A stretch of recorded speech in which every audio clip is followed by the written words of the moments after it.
all of this, this outcry about the death of George Floyd, which so many, I mean, it's just such a tragedy. Real heartbreak. All around. And then the more that we are learning about George Floyd, the more you're hearing from family and friends about, I heard, one of his friends today saying he would be the first one out there saying, don't do this. This violence is not the way to do it, that he would be the first one saying that. And so I think that is also really conflicting. And listen, I've had a lot of people reach out. We live in Minneapolis. We're proud Minneapolis residents. I know I complain about the taxes a lot, but I am proud to live in Minneapolis. I'm very proud to live in the city. And it's been very difficult because, the businesses that we frequent in our neighborhood, they're broken. Yeah. That's what makes it tough is we talked about this all morning on the radio, how it's all rooted in tragedy, right? In unjust, heartbreaking tragedy. That's where this begins, and that is always central in this story. And then trying to, especially as you mentioned, as white people, trying to be empathetic and to understand what it must be like to be someone of color and to feel like you have been poorly treated and not fairly represented, to say the least. And not heard. Yes. And not heard and not seen. I mean, I think that's the hardest thing. You're right. And it's a difficult conversation to have. And I think a lot of people in this community who are white are thinking, how do I say the right thing? And what do I do to be an ally? And that's something that I've personally been struggling with a lot. I just feel like, how can you do enough? What more? Yeah. What can you do? That's the question that we all need to, I think, ask ourselves is just, I've heard a few different people talk about the need for not just allowing this to be another headline with sort of a this too shall pass mentality, but understanding in the same way that we're seeing that it's a tipping point here in the Twin Cities and also throughout the country, and you could argue around the globe, is that we need to figure out how have we not been as attentive before? How have we not been as empathetic as we could have been before? And I think that you have to commit to listening, commit to understanding, and I think that it's okay to navigate through this space and to be heartbroken over the unjust death of George Floyd, and to be heartbroken as you look around and you see quite literally the last couple of nights the city's on fire and businesses just burned to the ground. It's all a lot. I think it's a lot, and it's just heartbreaking on a bunch of different levels. And so it is. I don't know. Well, I think in Minnesota, progress. One thing as a born and raised Minnesotan, I remember as a kid learning about civil rights and learning about the South versus the North. And I think there's almost been a little bit of a complacency in, well, that was there, and we weren't like that here. We didn't do that here. We didn't have that kind of racism here. And I think what you're learning is that there is a deeply ingrained racial divide, regardless of if you talk about it or you don't. And I think here we just haven't talked about it very much. And we haven't really been honest and open about the, just those feelings that are maybe inside of us that we don't want to recognize and that we don't want to admit that we even have. And this is the time to start to have some of those hard conversations. And we're going to have some conversations today, too, about how we move forward. I always enjoy having Sheletta Brundidge and Lindy Vincent on our show. They're usually here to talk about some parenting issues or even just some random, silly, viral videos. Always. But as two Black women who are mothers of boys, they certainly have a different perspective on these events than Steve and I could possibly have. So I got to get some time with them today to talk about it. But mostly, I just listened. It's a tough conversation, but it's one that definitely needed to happen. It's nice to see your faces, girls. I wish you were in the studio with us. And I do wish that we were talking about our normal topic. Yeah, but I know. But here we are. So how's everybody holding up? Barely is all I can really say. Just it's really hard, especially being married to a Black man and having an 18-year-old Black son in the Twin Cities. I don't want them to ever leave the house. Period. Like, I want to have my eyes on them. That's what I'm feeling right now. I'm afraid because I have special needs children who are boys, and you can't see autism. You can see Down syndrome. Sometimes you can see hearing aids. But if you tell Daniel or Brandon, stop or I'll shoot, they won't understand that. And they're 5 and 7 right now, but soon they'll be 15 and 17. And if they're never completely healed from their autism and they never recover and they never understand simple commands or complex instructions, what happens when an officer says stop or I'll shoot and they keep walking? Mm-hmm. Then I'm holding a funeral for my child. And so, you know, we see our brother, George Floyd, who has been killed right before our eyes. And then Lindy and I both have sons and husbands who are at risk. You know, I'm hearing Lindy and my husband got ready to leave for work this morning, and I cried, Elizabeth. Yeah. Just the thought of my husband trying to make it through 3 neighborhoods and on the highway and wondering if the headlight or the tail light's going to go out and if he's going to make it home to his family.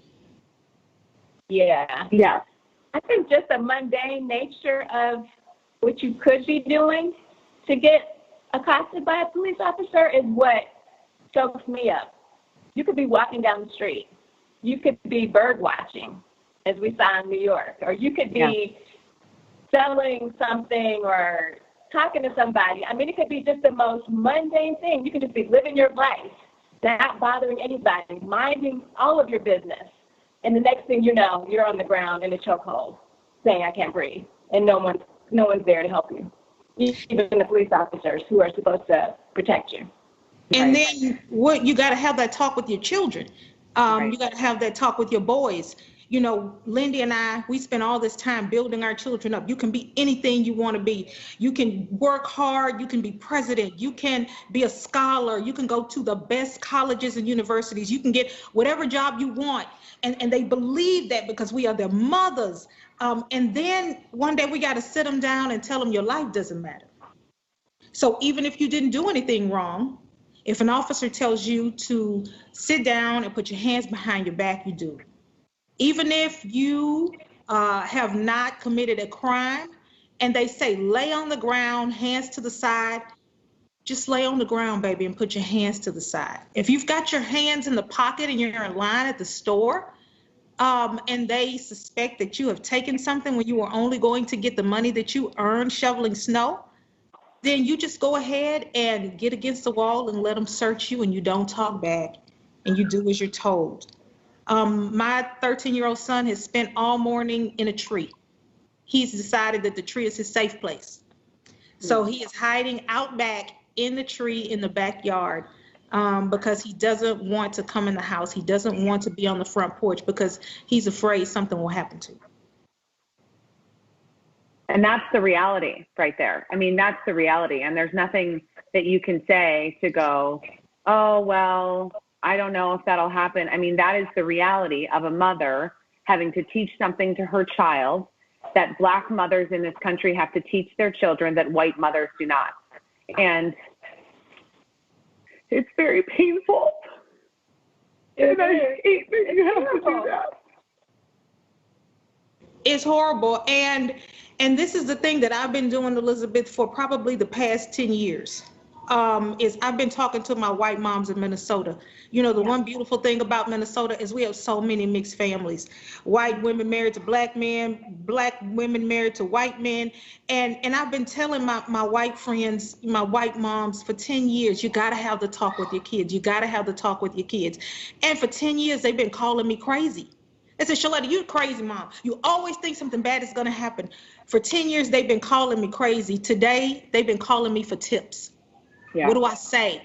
How do I start the conversation? What do I tell them? How do I not make them afraid? I've been taking calls all morning long and for the past 2 days from my white moms who want to talk to their kids but don't know how, because this is not the reality that they grew up with. That's tough. Yeah, I mean, that's the experience. And I think talking to Sheletta and Lindy in their homes was so important because you can understand the conversations that are happening in homes that might not be happening in your home. And it's very hard because you can't say I understand or I get it, because that's simply not my reality as a white person. And I was just really grateful that Sheletta and Lindy took the time to talk to me and are taking the time to talk to other white mothers, and as we try to figure out how to navigate and talk to our children. Yeah, we talked about this morning on the radio too, and how do you do that, and of course you're trying to figure out what age are your children and how much information like that can they process and stuff. But we were talking about, there was a listener who made me aware of something where,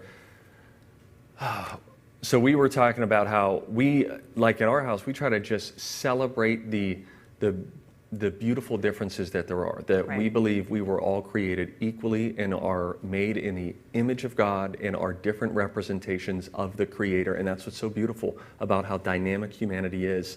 And so I was talking about how we really try to champion that and celebrate that. And but a listener emailed me and she said, that's great and that's true, but there is another side of it, which is you can't sugarcoat it. No. Even to, by the way, your white children, just because they might not go through it, doesn't mean that they shouldn't know. And you got to figure out when is the right way and how is the right way. But to know that even though that is a capital T true, we are all made in the image and we are equal, that is not reality. As we have seen play out, that it's just not reality. And there are people that are just so mistreated and so marginalized simply because they don't look the way that someone else looks. Yeah. And that is just such deep injustice. So it was eye-opening for me of like, sure, I want to push them and champion them toward how we view and honor our neighbors, like capital N neighbors, all of our global neighbors. But then also realizing that there's some tough stuff there too that we need to guide them on. Sheletta and Lindy are, they're so important to this community and what they talk about. And Sheletta in particular had a really important and beautiful message for her fellow Minnesotans. We have got to get to a point where we are coming together as one Minnesota. We have shown the world how divided we are in the Twin Cities. We have shown everybody that there is black and there is white, and we are on one side or the other. And like Lindy said, that is not the Minnesota that we are. We've allowed a small percentage of loud voices tell the world a lie about our great state. And we, those of us, you and me and Christian and Steve and everyone, we have got to come together to show the world that Minnesota is together. And we love each other, and we are liberal, and we are together, and we love each other, and we are not racist. We are not the images that you are seeing on TV. That is a very small minority. The rest of us are at home calling our white friends and calling our black friends and checking on our sons and daughters to see how they're doing and how they're holding up. Those are the stories that need to be told today. Yeah. That's a good message. Yeah, it is. So I want to say a big thank you to Sheletta and Lindy for talking with us today and just being so open and honest about the fears that they have as mothers and helping, I think, everybody to understand that.